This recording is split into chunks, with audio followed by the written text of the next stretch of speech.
Hello and welcome to this short video about Jaguar XK8 water pump pulley removal.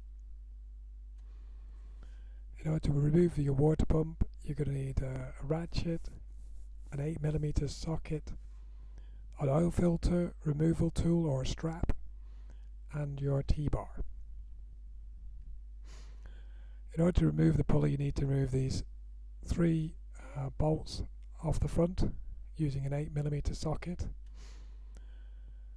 The bolts aren't particularly tight, they're only tightened up to 10 Newton meters plus 45 degrees. But the tricky thing is to stop the pulley rotating. It's actually easier if you try and take this off whilst your auxiliary belt's connected. But in my case, I'd already taken it off. And I used basically an old oil filter strap to hold it while I undid these three bolts. They're relatively easy, to be honest.